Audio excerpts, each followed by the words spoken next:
अभी next question देखते हैं। नेक्स्ट क्वेश्चन बोलता है कि थ्योरी ऑफ बेसिक स्ट्रक्चर पे क्वेश्चन है ट्रू और फॉल्स। ठीक है, जितनी हमने एक चीज को ध्यान रखना, जितना हमने पढ़ लिया ना वो सफिशिएंट है, हमेशा दिमाग में रखना।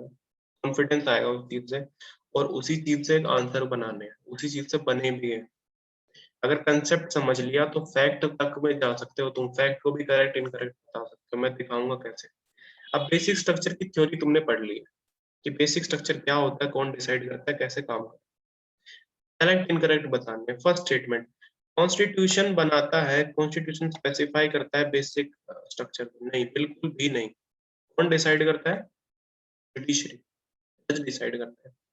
कॉन्स्टिट्यूशन तो बना के 1950 में बन गया था, तो केशवानंद भारती केस हुआ 1973 में, तब जाके डिसाइड हुआ ये बेसिक स्ट्रक्चर। बाद में आया कॉन्स्टिट्यूशन, तो बहुत पहले आया 1950 में, 30 साल बाद ये आया था हमारे पास।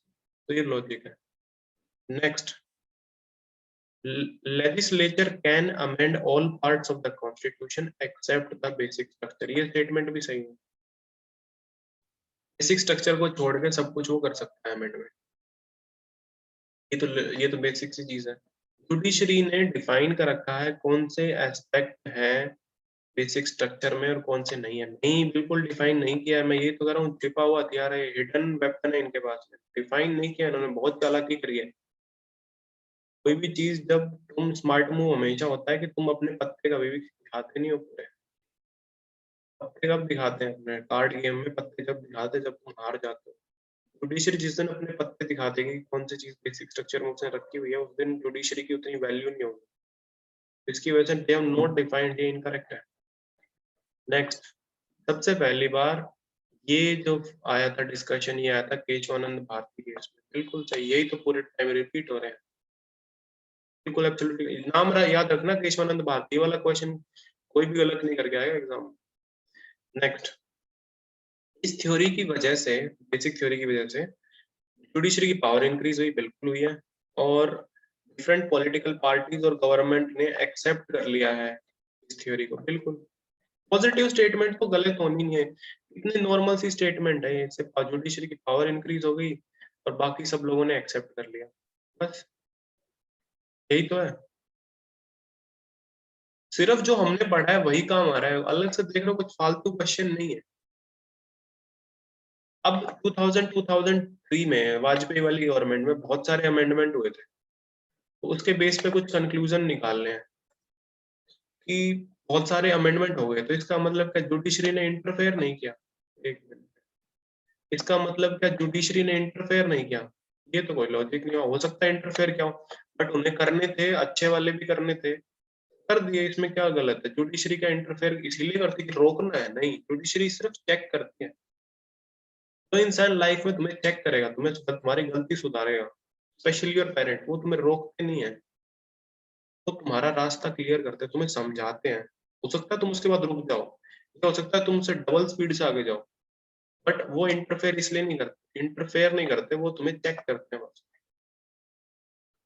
पॉलिटिकल पार्टी के पास में स्ट्रॉन्ग मेजोरिटी थी 2000 में, नहीं थी। बीजेपी के पास में एक ही बार मेजोरिटी आई थी, दो बार आ गए, 2014 में और 2019 में। उससे पहले वाजपेयी के पास में नहीं थी। वाजपेयी के टाइम पे बिहार के सीएम नीतीश कुमार, ममता बनर्जी, ये सब लोग रेलवे मिनिस्टर होते थे।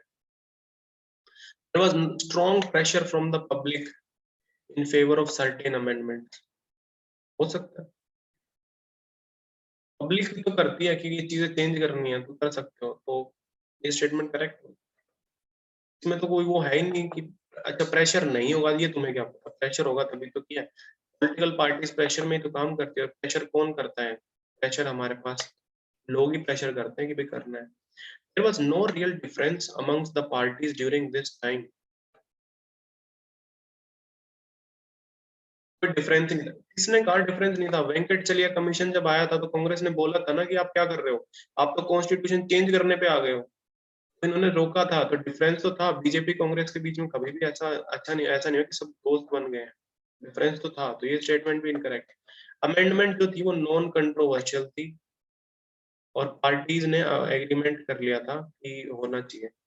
देखो, वेंकट चलिया कमीशन जो था वो अमेंडमेंट के लिए आया था कि अमेंडमेंट करने पूरा कॉन्स्टिट्यूशन चेंज कर देगा, बट उन्होंने नहीं किया। ध्यान से सुनना, वो सिर्फ एक कमीशन था, वहां पे इश्यू ऐसे आए थे, लेकिन बाकी जो अमेंडमेंट हुए थे, फॉर एग्जांपल उस टाइम पे अमेंडमेंट हुआ था कि हम जो है न्यूट्रिशन का ध्यान रखेंगे, राइट टू एजुकेशन और हेल्थ, ये सब के थोड़े बहुत अमेंडमेंट हुए थे। ये चीजें अच्छे अमेंडमेंट थे, तो नॉन कंट्रोवर्सी, ज्यादा कंट्रोवर्सी नहीं थी। कंट्रोवर्सी सिर्फ एक ही चीज में जुड़ी हुई है पूरे इंडिया की पॉलिटिकल हिस्ट्री में, 42nd अमेंडमेंट, ये था सबसे बड़ा कंट्रोवर्सी। ये तो बहुत शांत है। अटल बिहारी वाजपेयी का वैसे अगर किसी ने देखा हो, बहुत शांत से आदमी थे, बहुत रिस्पेक्ट थी उनकी बाकी पार्टीज में, और यही रीजन है।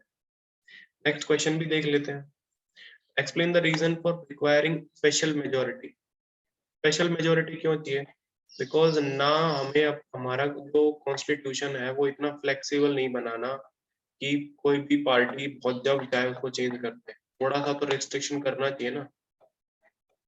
मान लो हमारे पेरेंट्स इतने फ्लेक्सिबल हो गए कि जाओ बेटा, तुम्हें पढ़ाई नहीं करनी, दुनिया घूमनी है, तो ये लो बेटा 1 करोड़, सारी जमीन जो है मैं बेच देता हूँ और तुम जाओ दुनिया घूम के आओ। ये हो गया फ्लेक्सिबिलिटी। तो there are very high chances कि 1 साल में तुम्हारे पैसे खत्म हो गए तो फिर वापस घर पे आ जाओ, वेरी हाई चांस।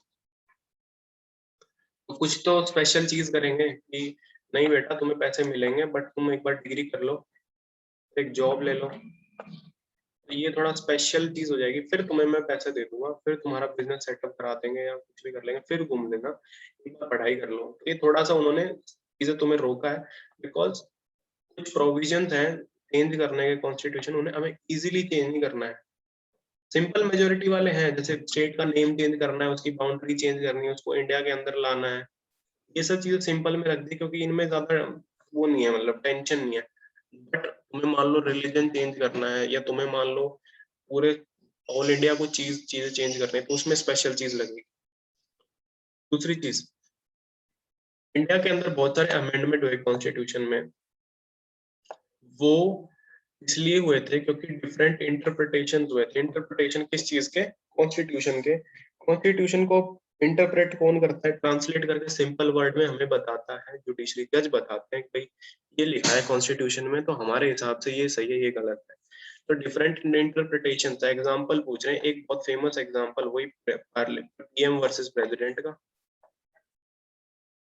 कॉन्स्टिट्यूशन में 74 आर्टिकल में ये लिखा था कि प्रेसिडेंट जो है काउंसिल ऑफ मिनिस्टर से पूछ के काम करेंगे।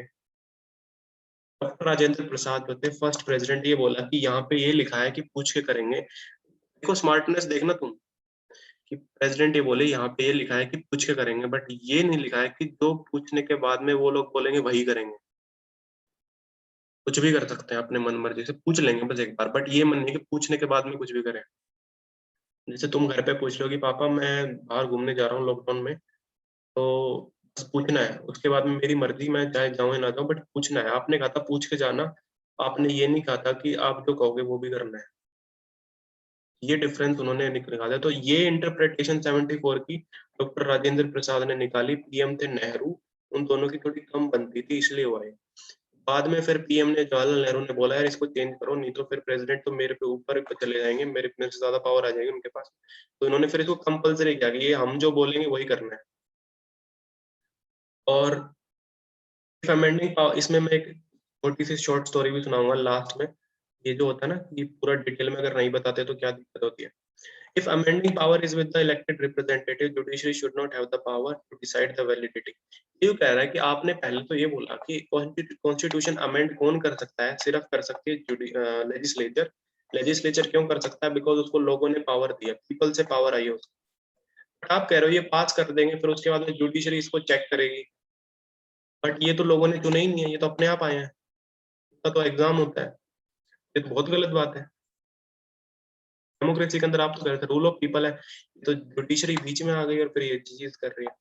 तो इसका आपको है ये एग्री करना है इससे। आप ये कहोगे सर ऐसा है, इंस्टीट्यूट जितने ज्यादा होते हैं वो आपस में एक दूसरे को चेक और बैलेंस करते हैं। जुडिशरी हाँ अनइलेक्टेड है, बट जुडिशरी को कॉन्स्टिट्यूशन ने क्या बोला है कि आप ये चीज करोगे, क्या करोगे? इंटरप्रेट करोगे कॉन्स्टिट्यूशन को। ये राइट सिर्फ जुडिशरी को दिया है, जज को दिया है, because they are learned person, उन्होंने पूरा लॉ पढ़ा है, उन्होंने पूरी उम्र मेहनत करी, उन्होंने लॉ पढ़ा है, इसलिए वो लोग चेक कर रहे हैं। उनके पास में राइट नहीं कि वो शुरुआत करें, शुरुआत में होने के बाद में बस वो एक चेक कर रहे हैं, जो कि अच्छी चीज है, बुरी चीज नहीं है। और इसका लास्ट में कंक्लूजन में अच्छा आंसर में कंक्लूजन में हमेशा क्या लिखते हैं, look at the history. India के अंदर जो भी हिस्ट्री में जो भी चीजें हुई हैं वो अच्छी हुई हैं, ये इसी कॉम्बिनेशन की वजह से हुआ है। जुडिशरी इन द एंड जो है इंटरप्रेट कर लेता है, रोक लेता है कुछ भी गलत होने से। ऐसा नहीं कि हमने जिन लोगों को चुन लिया, वैसे हमने देखा था ना क्रिमिनल्स थे 43% जो हमारे एमपी हैं लोकसभा में, उनके ऊपर तो क्रिमिनल केस है। तो ऐसा भी तो हो सकता है इनसे कुछ गलती हो जाए, इनसे गलती हो गया तो ठीक कौन करेगा, जुडिशरी। और एक चीज बोलते हैं बेटा, 2 बार चेक करना किसी भी चीज को, वो लाइफ में कभी गलत नहीं होगा, रिवाइज करना 2 बार। तो एक बार रिवाइज कर लिया लेजिस्लेचर ने, दूसरी बार अगर जुडिशरी कर रही है तो वो चीज ऑटोमेटिकली सही हो जाएगी। ठीक है, चलो एक चीज, हाँ शॉर्ट स्टोरी में जो बता रहा था कि यहाँ पे ये था ना कि कोई चीज ये पहले कि पूरा नहीं बताते तो मिस यूज कैसे हो सकता है। जैसे मैंने बताया ना, घर पे तुम्हारे अगर पेरेंट्स बोले कि आप जहाँ भी जाना हमसे पूछ के जाना, तो तुम बस पूछ के फिर चले गए, तो उन्होंने मना भी कर दिया तो तुमने बोल दिया कि सर पापा आपने कहा था पूछ के जाना, ये नहीं कहा था कि पूछने के बाद में आप जो कहोगे वो करना है। तो मैं पूछ के फिर गया था, बेशक आपने मना कर दिया। इसमें एक बहुत फेमस एग्जाम्पल है मोतीलाल नेहरू का। मोतीलाल नेहरू फादर ऑफ जवाहरलाल नेहरू, वो जज थे, ये लोग जज उस टाइम, सॉरी एडवोकेट थे। इस स्टोरी मुझे पता नहीं सच है झूठ है, पर तुषार वेरीफाई करना इस स्टोरी को अपने फादर से। सुना है मैंने, बट सब लोगों ने सुना है। मोतीलाल नेहरू जब वकील थे तो मोतीलाल नेहरू एक इंसान को ना फांसी दे दी थी एक कोर्ट ने। तो वो इंसान उसके पास गया कि अपील करने की मुझे बचा लो, तो बोले तू बच जाएगा। तो बोले कैसे बचाओगे, बोले वो मेरा काम है, अपने आप बचा दूंगा। कैसे, पहले के टाइम पे ऐसे लिखते थे कि मान लो फांसी होगी एक्स को, तो लिखते थे एक्स टू बी हैंग्ड, उसको लटकाना है। किससे लटकाना है, फांसी के फंदे से, ऐसे लिखते थे टू बी हैंग्ड, ऐसा लिख देते थे। तो मोतीलाल नेहरू ने जाके ये बोला, जो जल्लाद था उसको बोला स्टोरी में कि ये बात सुन लेना जल्लाद, इसमें लिखा है टू बी हैंग, ये नहीं लिखा कि मारना है, लटकाना है। लटकाने को तू लटका दे इसको, मेरे जो मेरा जो वो है एक्स जो है जिसको मैं रिप्रेजेंट कर रहा हूँ। बट हैंग करने के बाद में अगर उसकी डेथ होगी ना, तो फिर तेरे पे मैं वापस केस करूंगा। जज ने क्या लिखा है, टू बी हैंग्ड, ये नहीं लिखा कि उसकी डेथ करनी है, उसको मारना नहीं है। तो जल्लाद वैसे हो गया, मैं तो फंस गया। तो वापस फिर जज के पास गए, जज ने फिर उसको छोड़ दिया, कह रहा कि ठीक है बात तो ठीक है, इसने लूप होल निकाल दिया बीच में। उसके बाद में देखना, जब भी जज लिखते हैं फांसी की सजा, तो लिखते हैं to be hanged till death, ये पूरा लिखते हैं। उस केस के बाद में लिखना शुरू हुआ। ये स्टोरी वेरीफाई कर लेना तुषार एक बार, मेरे ख्याल में सही है, गलत नहीं हुआ। बट ये वेरीफाई कर लेना, ये तो लिखते ही हैं to be hanged till death. पापा को ये मत बताना कि सर कहानी सुना रहे हैं, थोड़ा पढ़ा भी रहे। To be hang till death इसीलिए लिखते हैं क्योंकि इन्होंने ये केस हुआ, उसके बाद में कोर्ट वाले बोले यार ये तो बहुत केस आ जाएंगे, इसको हर बार ऐसे लिखना है। तो उसके बाद में कई लोग तो यहाँ पे लिखने के बाद पेन भी तोड़ देते हैं, जस्ट सिंबॉलिक। बट ऐसा इसलिए लिखते हैं। ठीक है, ये थी स्टोरी। इसलिए पूरा जो है जुडिशरी का रोल इसलिए आ जाता है यहाँ पे, इंटरप्रिटेशंस पूरी करेगा वो, जुडिशरी करेगी पूरे अच्छे से। जो इंटरप्रिटेशन करनी, तो अलग अलग इंटरप्रिटेशन हो सकता है। जल्लाद ने सोचा टू बी हैंग्ड करना है, जवाहरलाल नेहरू बोले मोतीलाल नेहरू बोले भाई डेथ नहीं होनी चाहिए। तो ये क्लैरिटी किसने करी बाद में, कोर्ट ने करी कि पूरा लिखना है। ठीक है, तो this is it for today, will meet tomorrow.